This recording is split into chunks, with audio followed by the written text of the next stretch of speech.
Alaala ng ating pagsasama sa hirap at ginhawa, sa lungkot at saya. Salamat, salamat, salamat sa RPN.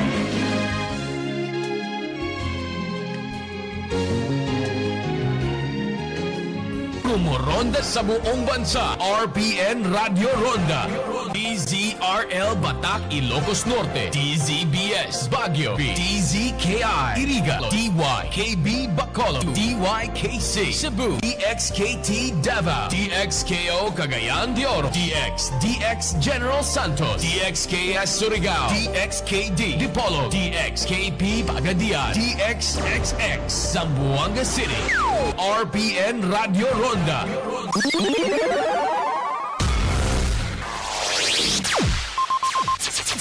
Ang pinakaenot sa ringkunada. Puon kay do sa gudgunyan. Minaanduyog sa baga na mamanuaan. Katuwang para sa kauswagan. Sa mga bareta, patas. Sa impormasyon, public service, enot ka. Malalaoman, katotohanan, ang sinasarigan. Inina ang bagong Radyo Ronda. DZKI Iriga Radyo Ronda. Ang maugmang kairiba.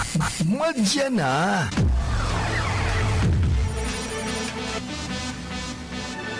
RPN Radio Philippines Network, Radyo Ronda, DZKI Iriga, member kapisanan ng mga broadcaster ng Pilipinas. RPN, DZKI, miyembro sa KBP, kapisanan ng mga broadcaster sa Pilipinas. Oras po niya tungunyan, igwa na kitang bali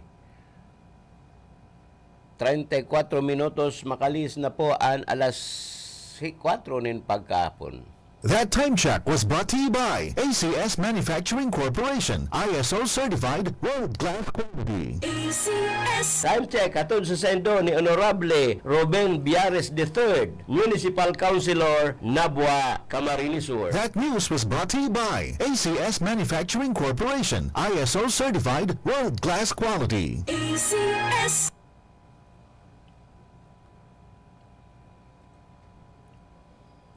RPN Radyo Ronda Balita.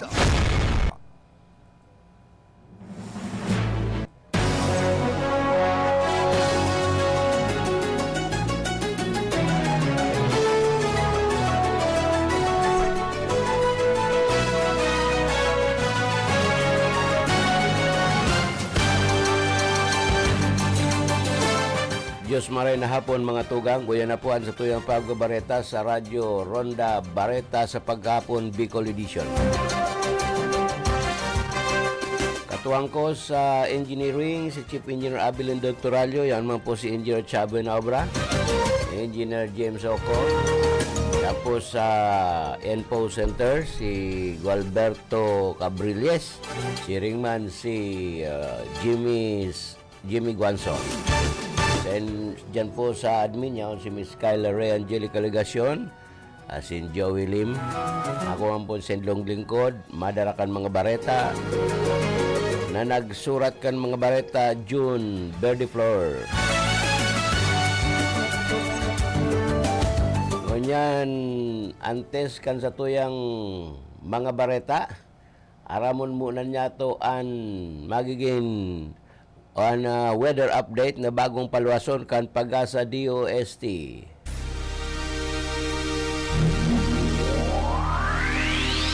RPN DZKI Radyo Ronda Weather Update. Weather update po, pinaluwas alas 4 nin pagkahapon, uya po ang Pag-asa DOST. Isang magandang hapon po sa ating lahat. Narito ang weather update ngayong araw ng Tuesday, February 7, 2023.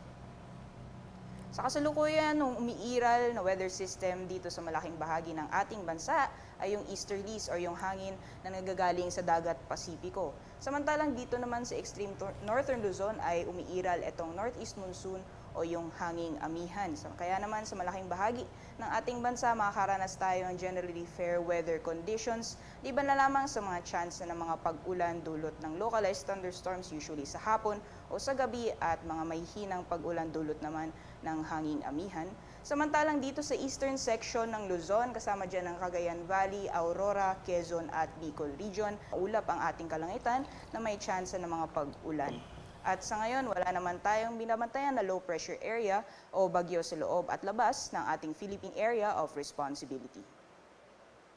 So may panahon natin bukas dito sa Luzon, patuloy pa rin makakaapekto yung hanging amihan or northeast monsoon at magdadala ng maulap na kalangitan na may mga pag-ulan sa silangang bahagi ng Luzon, pati na rin dito sa ilang bahagi ng Cordillera. Samantalang dito sa western section or yung kanlurang bahagi ng Luzon, makakaranas po tayo ng maaliwalas na panahon at kung may mga pag-ulan ay may hina o mga pag-ambon lamang.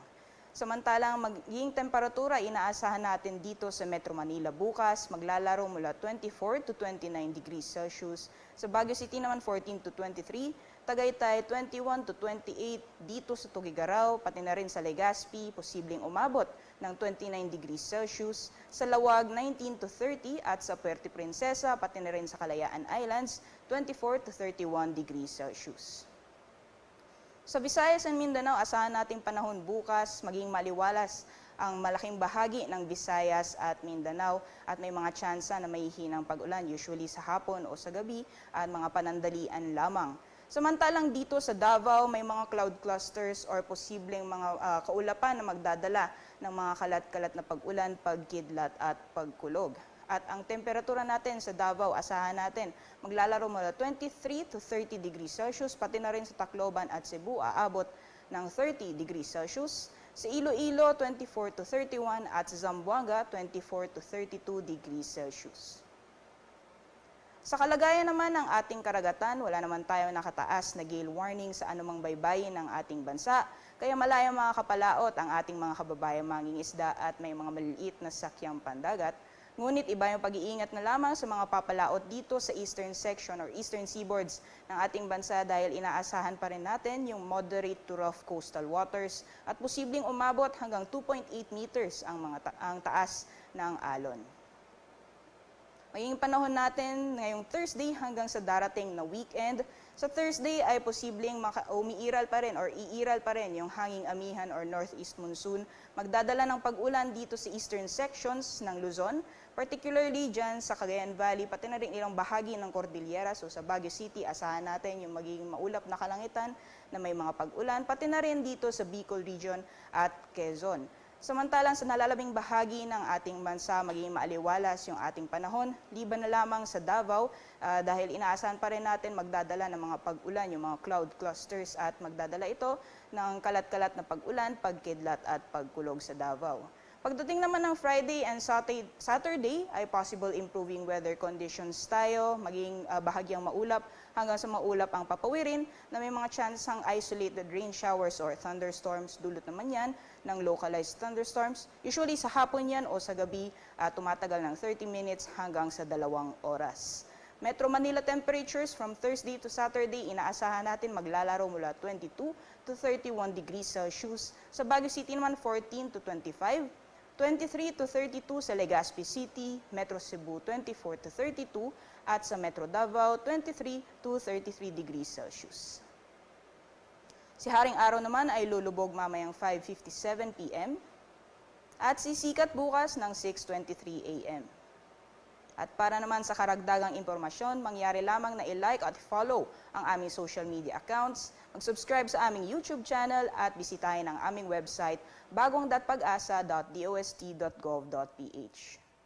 At yan po muna ang latest mula dito sa Pag-asa Weather Forecasting Center. Ako po si Rhea Torres. Magandang hapon po sa ating lahat.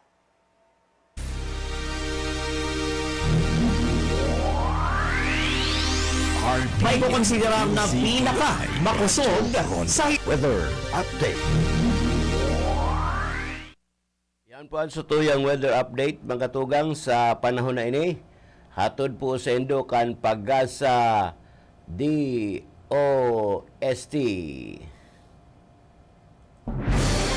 Mula sa RPN DZKI Iriga News Center, ito ang RPN Radyo Ronda Balita.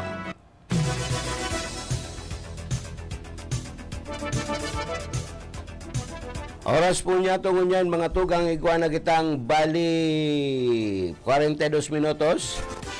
Makalihis an alas 4 nin pagkahapon. Sa nakaaging mga pag-uran-uran, darakan shear line asin low pressure area kan mga nakaaging simana, asin mga nakaaging aldaw. Pinagsasabi kan Department of Agriculture na maabot sa 4,000 na mga paraoma sa Kabikulan na napektado o naging apektado sa nahalawig na pag-uran na magigirumduman nagpuon pa ang pag-uran-uran kan Disyembre.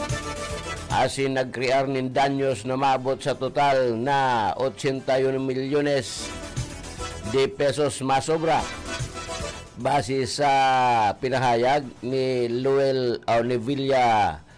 Lovilla Guarin, Regional Information Officer kan Department of Agriculture sa Bicol, base sa sendang na-receiving damage report hali sa mga Municipal Agriculture Office o MAO. Dakulang distroso sa agrikultura iyo ang nagdarak ang tubig baha. Ninhuli kan nagdanay na shear line kan mga nakaaging aldaw.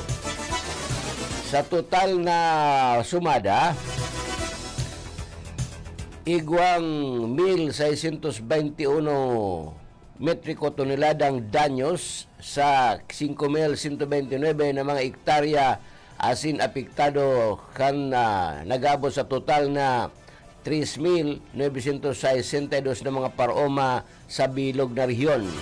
Alagad sinambit pa ni Lovilla na sa mga apektado igaman itinabang na libreng banhi ang ahensya kan Department of Agriculture sa paagikan sa endang mga Municipal Agriculture Office sa lambang LGU digdi sa sendang rehiyon na nasasakupan. Sa damage report kada probinsya kan Bicol digdi sa Camarines Sur ang paruyan igwang total na 57,542,718. Sa Maisa naman igwang 16,545.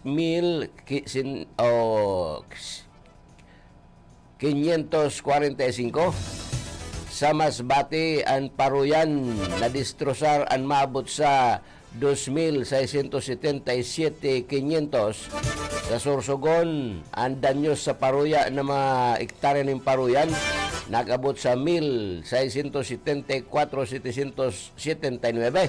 Sa Catanduanes, igwang 1,679 na mga paruyan malata sa high value crops. Igwang 57,000 sa livestock, 584,250. Sa Albay, ang sendang paruyan na napiktado man ka nasambitan ng mga baha, nag-aabot sa 755,698 ang ektarya. Apektado man si 48 mga parauma asin 34 ektarya ang naon man na danyaran sa Camarines Norte. Igwa man sa Maisa ninda nagkadirestrosar na maabot sa 11,400 na apektado. Malata si 40 ektarya mientras na igwa pang mga 7 livestock raisers na igwang danyos na nag-abot sa 84,500 sa sendang mga livestock. Mientras na pigaandaman man luwat kan Department of Agriculture ang pagbukas kan sendang Kadiwa Center sa Barangay San Agustin, Pili, Camarines Sur, mantang pigtauan nguna ning prioridad na matabangan ang mga kooperatiba ng parauma na matugdas kan Kadiwa Center. Sinda nagbabakal nin baratong presyo nin mga produkto ang kada kadiwa igwang grant nin 1 milyon sa indang pinagtagamang pondo kan ahensya.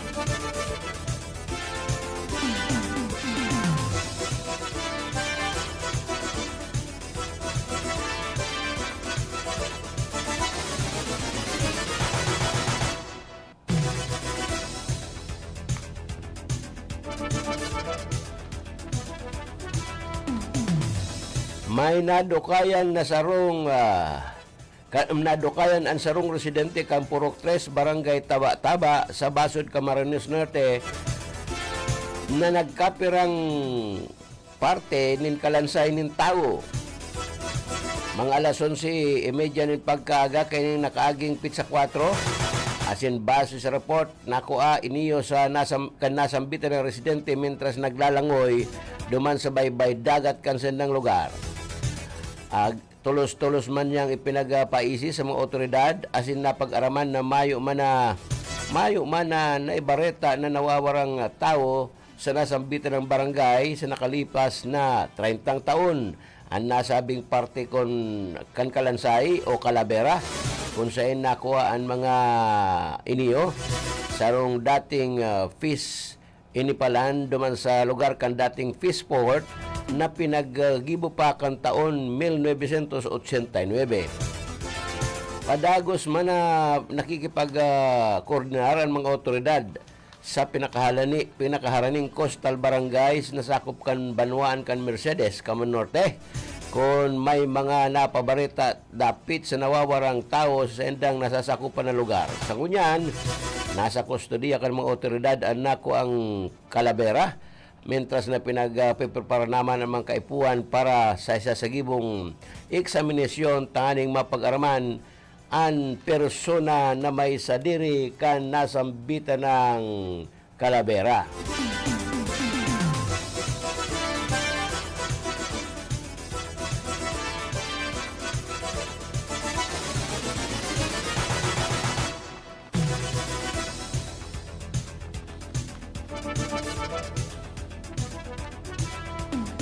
Arestado ang sarong lalaking pusher kan ilegal na droga patapos sa iginibong operasyon kan mga otoridad sa sarong hotel sa barangay Bagasbas duman sa Daet, Cam Norte.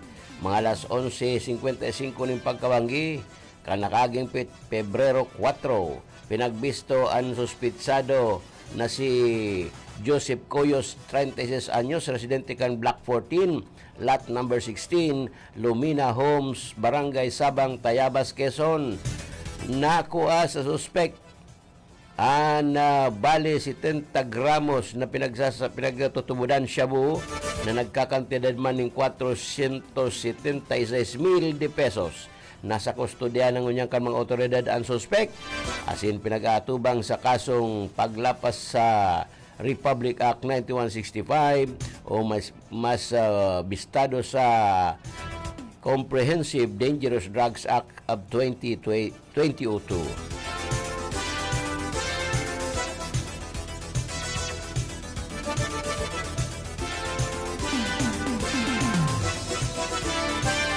Pinuna na kan provincial government kan Camarines Sur na may koordinasyon man sa OCD 5 an enot na parte kan dimang aldaw na training for instructors asin iniginibo dyan sa provincial government's complex sa Pili, Camarines Sur kasuudma.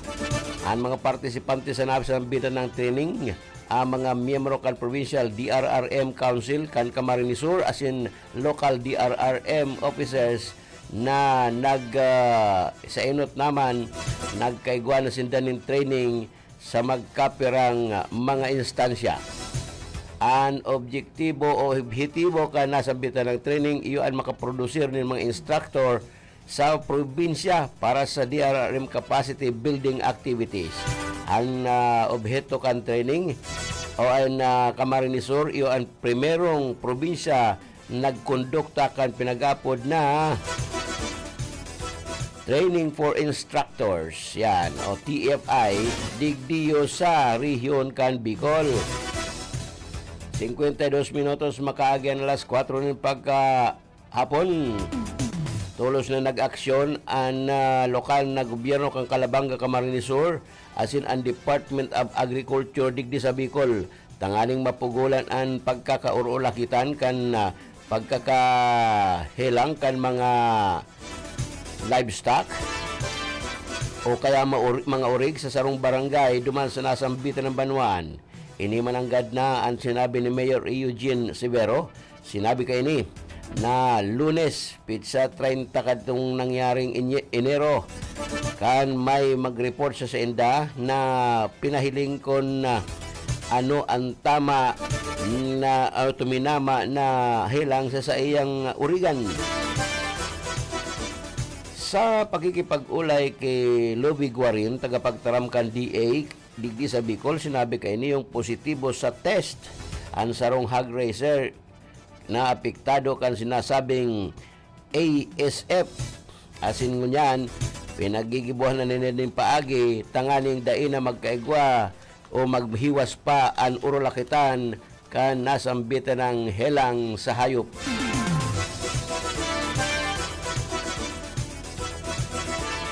Gadaan ang sarong 18 anyos na estudyante pagkatapos nining maligis nin bus kan mahulog iniyo sa pinaglulunada na trimobile o motorsiklo duman sa Ragay, Camarines Sur. Sinabi kan investigador kan pulisya na pinagbistong si Police Sergeant Staff Sergeant Jimmy John Salamangke. Sinabi kaning pasado at sa 6 ng pagkabangi, Pebrero 5, nagpasiring sa Sipukot ang nasambitan ng biktima kung saan ini nag-aadal sa kursong criminology. Asin ini pigbistong iyo si Arabella Cuenca Studios, residente man kan Tagkawayang, Quezon. Pag-abot niya sa malubak na parte kang kalsada duman sa Agrupasyon Ragay, nagsimplang ang motorsiklo asin na ibaragbang asin nahulog ang backrider na biktima. May papaabuton man kadtong tsimpong sarong bus asin tulos iniyong naragasaan asin naligis. Mientras tanto, gas-gas man lamang ang inabot kan kaibanan kaining kaklase na si Januel Matias na iyo ang nagmamaneho kan motorsiklo. Ang driver man kan bus na si Aurelio Cantor kan Gua, Camarines Sur, anyaw na ngunyan sa kustodiya kan Philippine National Police duman sa lugar. Pinag-aaram pa kan mga otoridad kung ano ang napag-urulayan o nagkaariglo ang duwang lado. Kasunod kan bagay niyo mapasiring ang PNP sa opisina kan Ragay na sinda dapat ang mag-aksyon dapit sa problema lalo na day iniyo bako ini ang ina to pagkakataon na may na-aksidente duman sa nasambitan ng kalsada na intirong raraot nin huli kan mga nag-aging panahonin tag-uran.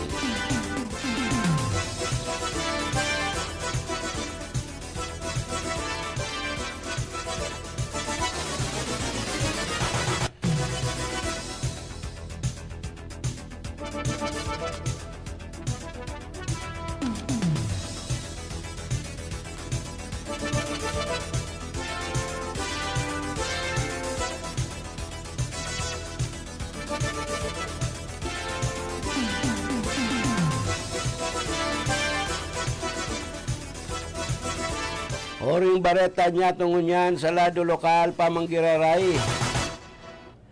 Sa aga Pebrero 4, alas 4 ng pagkaaga, gigibuhon ang kainut-inutang Arriba sa dalagan kontra droga. Ini ang programa kan gobyerno lokal kan syudad kan Iriga sa panginginot kan City Health Office tanganing labanan ani pinagbabawal na droga na sa sarong paagi tanganing magkaigwanin matuninong na sibilisasyon. Parte man iniyo sa mga handog ng Tinagba Festival 2023. Sa mga gusto mag-iba sa nasambitan ng Daralagan, mapuon ang pagpaparehistro sa pagkahapon. Alas 2, libre ang pagpaparehistro asin pinag-imbitaran ang gabos na magbale, magsulot sa naning puting t-shirt, pwede man mabugtakan nin kolor. Sa enot na 300 katawo na maparehistro, maresibin ng libreng t-shirt. Kaya kung hilig mo ang magdalagan, mag-iba na asin makisumaro sa nasambitan ng daralagan kontra droga.